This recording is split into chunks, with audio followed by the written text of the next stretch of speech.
Es interesante el tema que me pidieron que les compartiera. Por muchas razones es interesante, porque nos plantea disyuntivas, nos plantea preguntas y nos plantea situaciones un poco más complejas. Nosotros que somos, y me imagino que todos los que están aquí presentes son pastores o sirven de alguna forma en sus iglesias o lideran sus iglesias, y el tema es la evidencia bíblica del ministerio. La primera reflexión que se me vino a la cabeza al enterarme del tema es decir, la Biblia es la primera fuente, ¿cierto? Esa es la primera fuente. Entonces me empecé a preguntar y dije yo, ¿hacia dónde están apuntando o qué quieren decir con la evidencia bíblica del ministerio? ¿Será, dije yo, y fueron las preguntas que yo me hice, ¿será que quieren resolver si el ministerio lo puede desarrollar un hombre o una mujer? No voy a responder esa pregunta, tranquilos. Pero pensé. Otra pregunta es, ¿qué queremos demostrar con este argumento en el ministerio? ¿Cuál es la idea? ¿Hacia dónde queremos apuntar? ¿Somos todos ministros del Evangelio? O podríamos preguntarnos también qué argumentos o cómo se desarrolla el ministerio a través del tiempo. ¿Es lo mismo ser un ministro en el Antiguo Testamento que ser un ministro en el Nuevo Testamento y ser un ministro en el siglo XXI? ¿Es lo mismo? ¿Hay alguna diferencia? Y por último podríamos preguntarnos también ¿qué queremos definir o argumentar? ¿Cómo se relaciona el ministerio con el gobierno de la iglesia? Algo que a través de la historia, mis queridos pastores, no se ha tocado. Les hago solamente una pregunta. ¿Quién me puede dar un solo versículo bíblico donde la Biblia me indique que ser un ministro es sinónimo de gobernar la iglesia?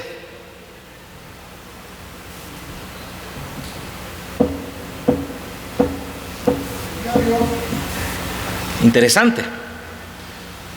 Llevo más de 5 años estudiando la relación entre ministerio y gobierno.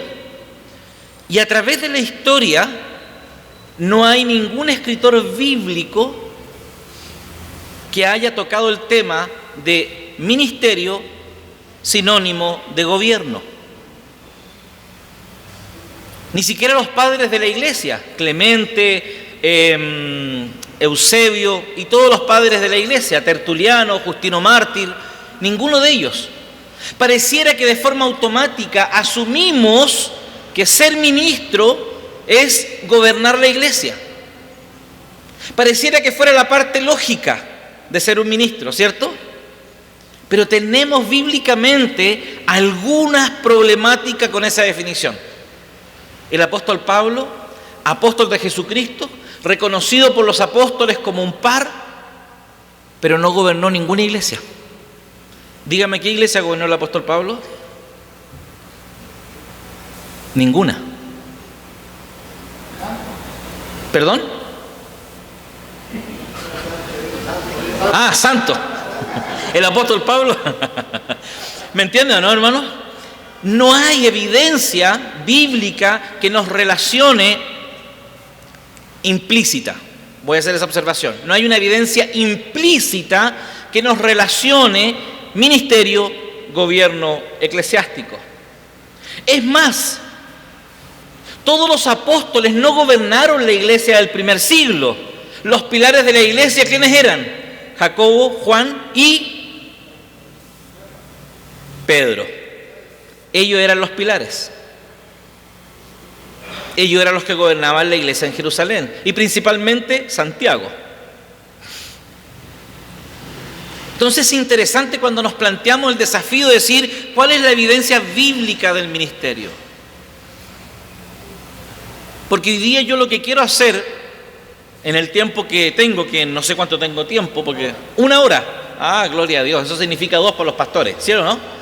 Eso significa 2 para los pastores, 1 hora es 2, no. Lo que quiero hacer hoy día es que miremos el ministerio en el Antiguo Testamento, en el Nuevo Testamento y el desafío que tenemos hoy día en pleno siglo XXI nosotros los pastores. ¿Les parece si oramos? Padre, en el nombre de Jesús, te pedimos que hoy día tú puedas ayudarnos a través de tu Espíritu Santo. Guíanos, Señor. Te pedimos que nos des luz, claridad de tu palabra, nos ilumines y que tu evangelio resplandezca en nuestros corazones. Que Cristo sea mostrado como el único Rey y Señor en todo el ejercicio de nuestra profesión, Señor, como ministros de tu palabra. Glorifícate en medio nuestro, Señor. Exáltate y sé tú obrando con poder y con autoridad. En el nombre de Jesús, amén y amén. Las preguntas que nos hicimos delante son cruciales para que podamos dar una dirección correcta a nuestro tema. Y pensando en las posibles preguntas anteriores, sería bueno que hoy logremos, por lo menos, ser desafiados a una definición de ministro o ministerio. También decir que hoy usaremos de forma sinónima el término ministro y ministerio. Cuando hablamos de ministro, hablamos de la persona que ejerce un servicio, y cuando hablamos de ministerio, hablamos de la acción de ese ministerio. Y lo vamos a usar de forma sinónima, para que entiendan ustedes que lo vamos a usar así. Y cualquier palabra chilenesca que yo use, después anótenla y me la pregunta después, por favor, que los chilenos usamos muchos modismos, ¿ok?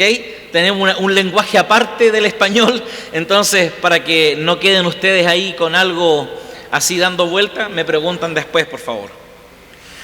Entendiendo que cuando hablamos de ministerio o de ministro, hablamos de la persona que ejerce el servicio, y ministerio es la actividad que se ejerce. Pero la forma de la palabra ministerio, o la forma más antigua, es leiturgein, y es el cambio, y se cambió hace más o menos el año 300 antes de Cristo. Etimológicamente la palabra, por el sentido de hacer, o significa el sentido de hacer cosas para la comunidad política, de ahí viene, de ahí se desprende, o el desempeño de una tarea en favor de la sociedad. De ahí viene la idea de ministerio o ministro. Los términos que más se utilizan en el griego, vamos a partir con los términos que se utilizan en el griego: leiturgeo, liturgia, liturgos y liturgicos. Cada una de ellas significa servicio o servidor, oficiar, ministro, ministerio, o en servir o en ministerio. Esos son los términos que se utilizan. Políticamente hablando, el término se refiere a la prestación de servicios sociales específicos a expensas propias.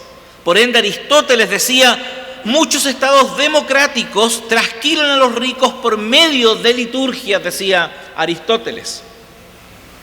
Más adelante, especialmente bajo el gobierno imperial, el término llega a cubrir todo tipo de servicios obligatorios y tareas oficiales. Se desarrolla un sentido más débil en virtud del cual este grupo de palabras que mencionamos anteriormente se aplica sencillamente a cualquier prestación de servicios. Por ejemplo, esclavos a los amos, los amigos a otros amigos, las madres a los pequeños, los miembros del cuerpo, los cortesanos a sus patrones, etc. Cualquier servicio que se prestara se ocupaba el concepto de ministro o ministerio. Y este grupo llega entonces a usarse también en sentido cultural para el desempeño de diversas acciones del culto. Si bien esta forma de servicio comunal, no hay aquí ninguna idea particular de servir a la comunidad política por medio del culto, el concepto principal es de prestarle servicio a la deidad. Así se fue modificando el concepto de servicio o de ministro o ministerio. Entonces, dicho esto, podemos observarlo entonces ahora cómo se usa en el Antiguo Testamento el concepto de ministerio o ministro. La palabra ministerio o ministro en la Septuaginta aparece aproximadamente unas 100 veces, que son los términos que ya le mencioné. Recuerde que la Septuaginta es la versión de los 70, donde 72 ancianos en el segundo o tercer siglo antes de Cristo tradujeron la Biblia hebrea al griego, producto de que los hijos de ellos ya habían perdido el lenguaje materno, o sea, ya no hablaban hebreo, estaban helenizados. Ya hablaban solamente griego, y para no perder su tradición, su cultura, ellos tradujeron estos 72 ancianos la Septuaginta, y de ahí se llama la versión de los 70, pero en particular participaron 72 ancianos.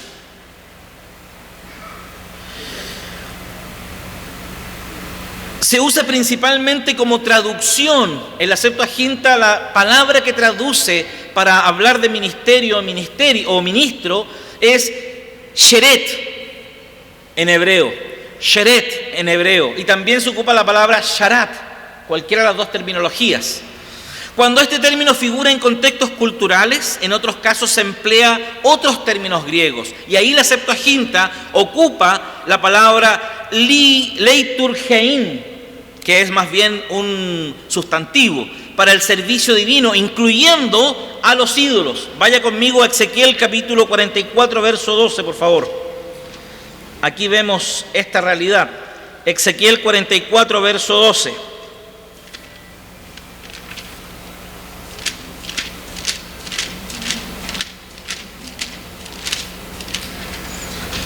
Dice: por tanto, les sirvieron delante de sus ídolos y fueron a la casa de Israel por tropezadero de maldad. Por tanto, he alzado mi mano y jurado, dice Jehová el Señor, que ellos llevarán su iniquidad. Ahí la palabra sirvieron, que traduce la Reina Valera, es sheret o sharat en el hebreo, y la Septuaginta la traduce como leiturgein. Y ahí tiene que ver con, como decíamos, el servicio a los ídolos. El término también en el Antiguo Testamento se puede usar en diversas combinaciones. Por ejemplo, vaya conmigo a Números capítulo 8, verso 22. Me imagino que como pastores andan con Biblia, ¿cierto?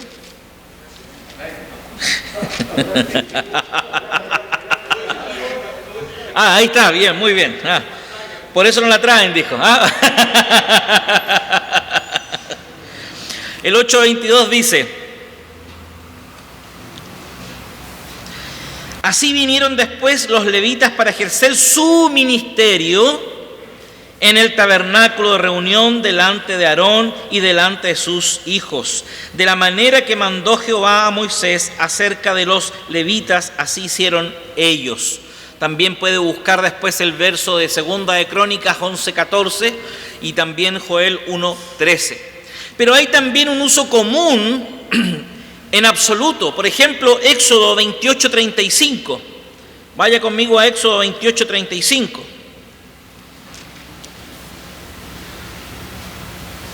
Y estaré sobre Aarón cuando ministre, y se oirá su sonido cuando él entre en el santuario delante de Jehová y cuando salga, para que no muera.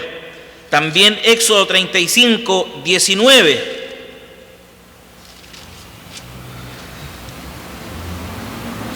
Las vestiduras del servicio para ministrar en el santuario, las sagradas vestiduras de Aarón, el sacerdote, y las vestiduras de sus hijos para servir en el sacerdocio. Y miren lo que dice 36:33 de Éxodo también.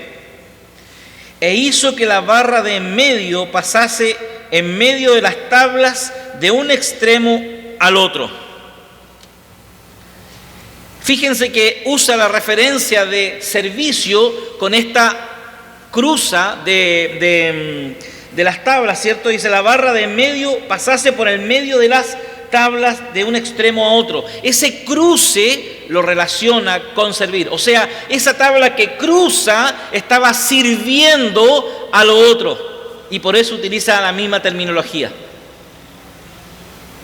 Porque, entre comillas, servicio tiene que ver con lo que tú haces para otro, principalmente uno mayor que tú.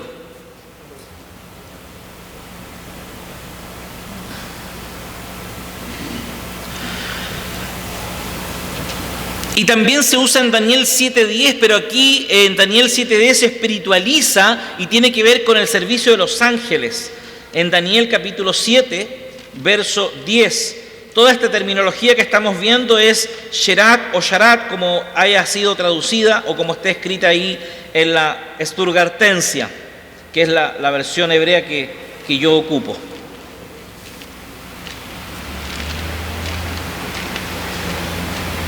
Daniel 7, verso 10.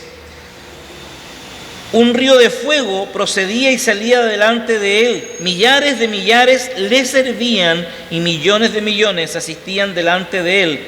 Y el juez se sentó y los libros fueron abiertos. Ahí el concepto se está espiritualizando y se está llevando a la realidad del servicio de los ángeles hacia Dios. A menudo la palabra sheret se denota servicio que se ofrecía como parte del culto de Israel. De las aproximadamente 100 veces que aparece, 60 de ellas tiene esa connotación. Entonces, cuando nosotros hablamos de servicio, estamos hablando de lo que hacemos para el Señor. Los desafíos que tenemos como iglesia en el siglo XXI son bastante interesantes a la luz del ministerio. Porque déjeme adelantarle desde ya el desafío en que uno de los grandes desafíos que tenemos es que tenemos que romper el concepto de que el pastor tiene que ser servido por la membresía. El pastor no está llamado a ser servido por la membresía. El pastor está llamado a servir a la membresía, aún renunciando a sus propios tiempos. Así que si creías que el servicio, tu ministerio, tenía que ver con renunciar, o mejor dicho, aceptar que la iglesia te sirva a ti, te digo que bíblicamente es incorrecto, desde ya.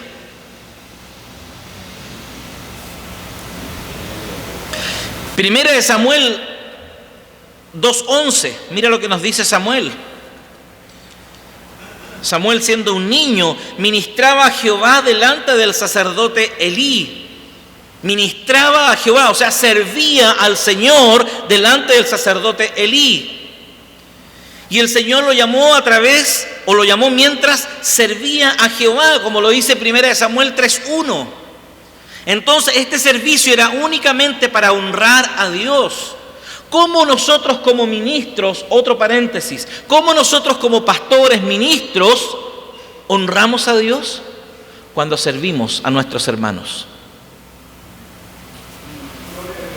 No cuando somos servidos de nuestros hermanos, cuando servimos a nuestros hermanos, a la iglesia que Dios te puso para pastorear. Cuando tú los sirves, cuando eres capaz de morir a ti mismo, a tus tiempos, a tus deseos, a tus anhelos, a todas aquellas cosas, a tus visiones. Porque déjeme decirle una cosa que creo que aquí en Costa Rica no es muy diferente a Chile.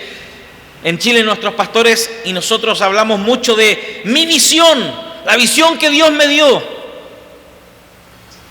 Déjame decirte que eso es un grave error bíblicamente hablando, no emocionalmente hablando ni sentimentalmente hablando, bíblicamente hablando, porque tú y yo hemos sido puestos por Dios como ministros para desarrollar una sola visión, la visión de Dios para la iglesia.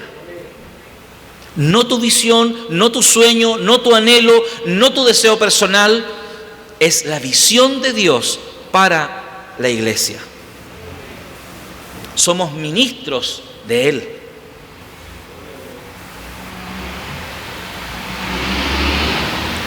Este servicio era únicamente para honrar a Dios. Israel no podía ser como las demás naciones. Mira lo que dice Ezequiel 20:32, por favor.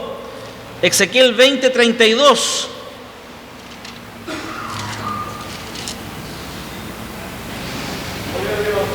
Y no ha de ser lo que habéis pensado, porque vosotros decís, somos como las naciones, como las demás familias de la tierra, que sirven al palo y a la piedra.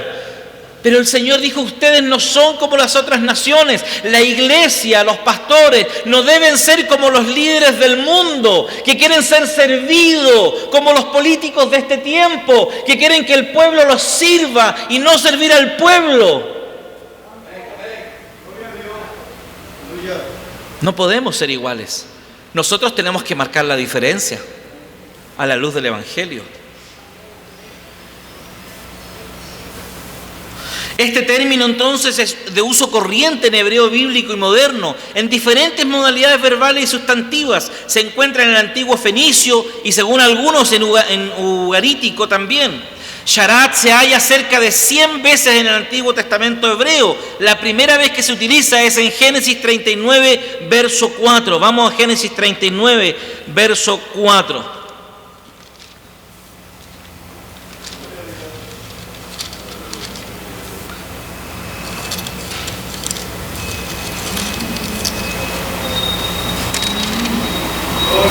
Así halló José gracia en sus ojos y le servía, y él lo hizo mayordomo de su casa y entregó en su poder todo lo que tenía. Cuando José llega a la casa de Potifar, se hizo un ministro, un servidor. Ahí aparece la primera vez la palabra. Veamos entonces ahora en el Nuevo Testamento. ¿Qué nos dice el Nuevo Testamento en relación a este término de ministro o ministerio? La palabra, como dijimos delante, leiturgein, figura en el Nuevo Testamento solamente 3 veces. Mire dónde está. Hechos 13:2. Vaya conmigo a Hechos 13:2.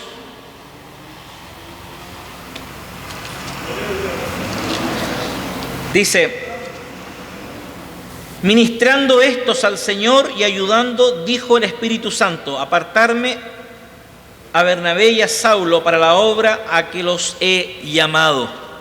Y también aparece en Romanos 15:27. Dice en 15:27, dice, pues les pareció bueno, y son deudores a ellos, porque si los gentiles han sido hechos participantes de sus bienes espirituales, deben también ellos ministrarles en lo material. Y Hebreos capítulo 10, verso 11.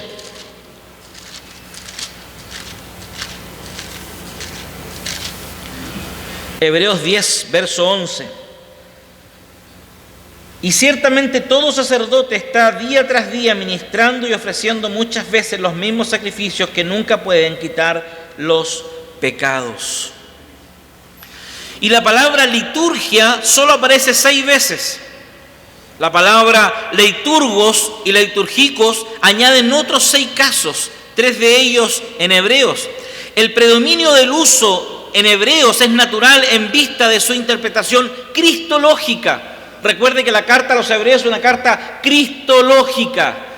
El escritor de Hebreos lo que está haciendo, está diciéndole a la iglesia de Jerusalén, no hay nada superior a Cristo, ni el tabernáculo del Antiguo Testamento, ni el sacerdocio de Moisés, ni el sacerdocio arónico, nada es superior a Jesucristo. Todo eso es antiguo. Cristo es la corona y el centro de toda la realidad. Así que si por casualidad tú eres de aquellos pastores que creen que siendo más judío eres más bíblico, erraste. Erraste el blanco, querido hermano. Porque Pablo dice a los Gálatas que no, por hacerte judío no consigues la salvación. No porque pongamos elementos judíos somos más bíblicos. Lo que nos hace más bíblicos es que Cristo esté en el centro de nuestro mensaje, de nuestra vida, de nuestra existencia, de nuestro pensamiento, de nuestro actuar, de nuestro caminar, de nuestro desarrollo eclesiástico, de nuestro discipulado, de todo lo que hacemos. Si Cristo está al centro, entonces somos más bíblicos.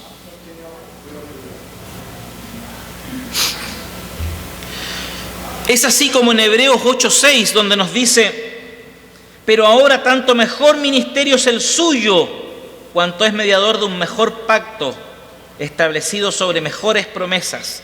Guarde ese texto en su corazón, porque nuestro desafío está en base a esa realidad, porque Él tiene un mejor ministerio, sobre mejores promesas, sobre un mejor pacto. Ahí está el desafío para la iglesia del siglo XXI. Cristo tiene un ministerio más excelente. En el 9:21, que no lo vamos a leer para ir avanzando, los vasos litúrgicos son asperjados. Y en el 10:11 los sacerdotes del Antiguo Testamento tienen que ofrecer un oficio cotidiano. Y en Lucas, versículo 1:23, que también se utiliza el término, también se halla dentro de un contexto veterotestamentario, o sea, todo lo que usa el Nuevo Testamento es un eco del Antiguo Testamento. De ahí se nutre para poder construir. El gran error de la iglesia del siglo XXI es que construye su teología desde el Nuevo Testamento, olvidando la importancia del Antiguo Testamento. No puedes construir una buena teología si no has ido al Antiguo Testamento y desde ahí construyes tu teología hacia el Nuevo Testamento. Por eso, entender los primeros 11 capítulos de Génesis a la luz del Evangelio y a la luz de la teología bíblica, o sea, a través de la historia de la redención de toda la Biblia, es la base fundamental para construir una buena teología sólida y bíblica. Entendiste mal los 11 primeros capítulos de Génesis y toda tu teología para adelante será un fiasco. La historia de la redención es lo que une toda la Biblia. No podemos seguir viendo la Biblia fragmentada. La Biblia es una sola. Es una historia continua.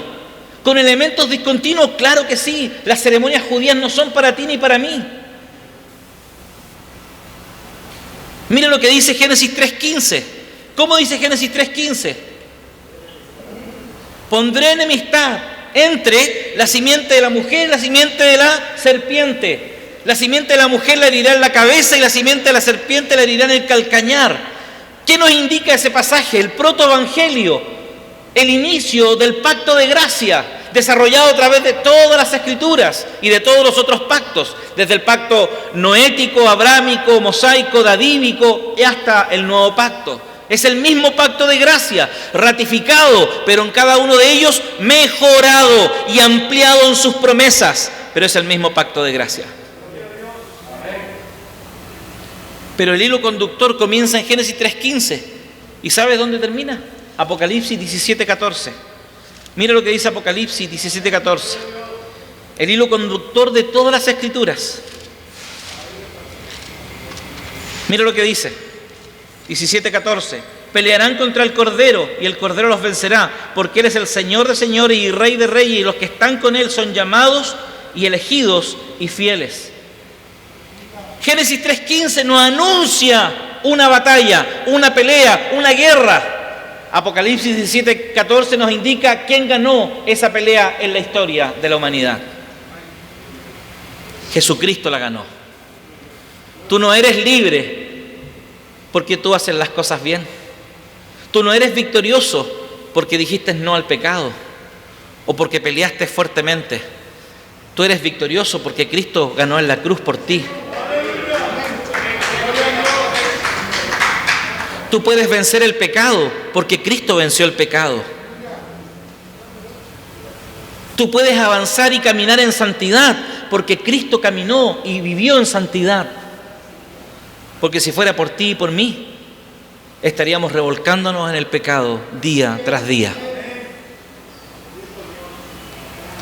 Entonces podemos ver, queridos hermanos, que tanto en el Antiguo Testamento como en el Nuevo Testamento hay una correlación. El ministerio o el ministro debe ser un servidor. Y con esto voy terminando en el tercer punto. ¿Cuál es el desafío para nosotros hoy día entonces? Como ministros del Evangelio, dejemos de pensar que la gente está para servirnos a nosotros. Dejemos de pensar que la gente es para que nosotros y desarrollen nuestros planes y nuestras ideas. La gente está para que vea el servicio de Dios a través nuestro y con ejemplo y con práctica podamos renunciar a nuestro tiempo, a nuestros anhelos, a nuestros deseos y pongamos a Cristo en el centro, porque afuera hay un mundo que está ansioso de ver una iglesia cristocéntrica. No una iglesia política que se acomoda con los políticos de derecha, de izquierda y firman con ellos acuerdos y cosas como esa. El mundo quiere ver una iglesia bíblica con Cristo en el centro, como la cabeza, como el centro de toda nuestra realidad. No solamente cuando estamos aquí. La gente de afuera quiere ver una iglesia que cuando tiene crisis va a los pies de la cruz. La iglesia, el mundo está esperando que la iglesia viva lo que dice creer. ¿Saben cuál es la mejor evidencia para ver si estamos creyendo? La pandemia. ¿Cuál es nuestra actitud ante la pandemia? ¿Somos como corderitos al matadero haciéndole caso al Estado en todo lo que nos dice? ¿O somos la iglesia que tiene una voz? Nos transformamos en profetas del Señor por la palabra del Señor. Y entendemos que el Estado no puede meterse en nuestra vida espiritual, en nuestra vida de comunidad, en nuestra vida de intimidad. Como iglesias de Cristo no puede meterse el Estado, aunque el Estado me diga lo contrario. Los apóstoles le dijeron, ustedes definan a quién obedecemos primero, ¿a ustedes o a Dios? Nosotros en nuestra iglesia en Santiago, yo no le hago llenar a los hermanos una ficha, no les tomo la temperatura, no les pido la mascarilla y ni me preocupa si están vacunados. Yo estoy vacunado con todas las vacunas, así que no se preocupen. Pero no se los pido. ¿Por qué se las voy a pedir? ¿Porque el Estado me lo dice? Cuidado, hermanos, somos la iglesia. Me asombró ver a los pastores bolivianos dando una conferencia de prensa hace unas semanas atrás diciendo, no nos sujetaremos al Estado en ninguna de sus exigencias. La comunidad de pastores de Bolivia, gloria a Dios por esos hombres fieles a la palabra del Señor. Yo no le estoy pidiendo que ustedes hagan lo mismo, estoy desafiándolos a que ustedes como ministros tienen una responsabilidad de orientar y de servir a su pueblo, a la iglesia que Dios ha puesto en ustedes, pero no servirlos para que ustedes hagan lo que ustedes quieran y para que ellos sigan sus sueños personales y para que la gente corra detrás de lo que ustedes dicen. Dios nos ha puesto como pastores y ministros para que la gente vea la gracia de Dios manifestada, el amor de Dios manifestado, y para que ellos también sean consolados a través del servicio. La liturgia de la iglesia es un servicio a Dios, que es la palabra que más se ocupa para ministro o servir o ministerio. Liturgia. ¿Pero qué tipo de liturgia manifestamos? ¿Una liturgia donde exaltamos nuestro ego? ¿Una liturgia donde manifestamos nuestros anhelos y personales? ¿O una liturgia donde Cristo es el centro y nos humillamos? Nuestras iglesias deben de entender hoy más que nunca que usted y yo somos personas con debilidades, con fracasos, con frustraciones, con dolores, con angustias, con necesidades. Deje de mostrarse a su iglesia como el superhéroe, deje de mostrarse a su iglesia como el ungido, como aquel que tiene la revelación de Dios, porque no lo es, porque toda esa terminología es para Cristo, no para usted.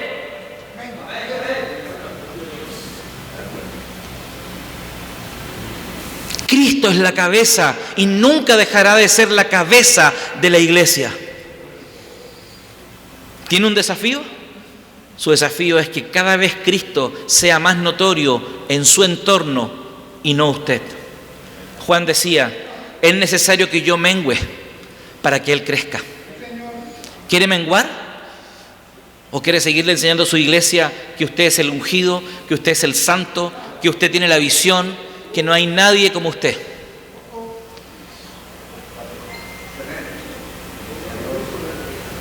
Pongámonos en pie, hermanos.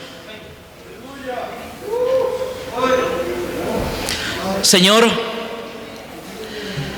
aquí estamos delante de ti,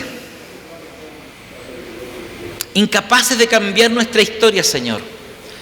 Así como el centurión, cuando supo que tú venías y mandó a sus representantes, y después él se acerca a Jesús y le dice, solo di la palabra y mi siervo sanará.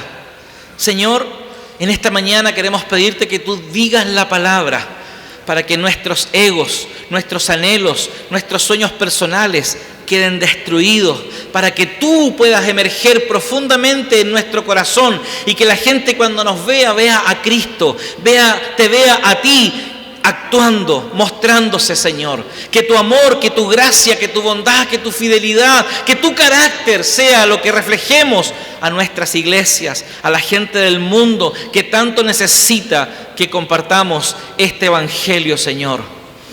Te pedimos en el nombre de Jesús, Señor, quebranta todas aquellas cosas que aún queremos mantener por deseos personales, Señor.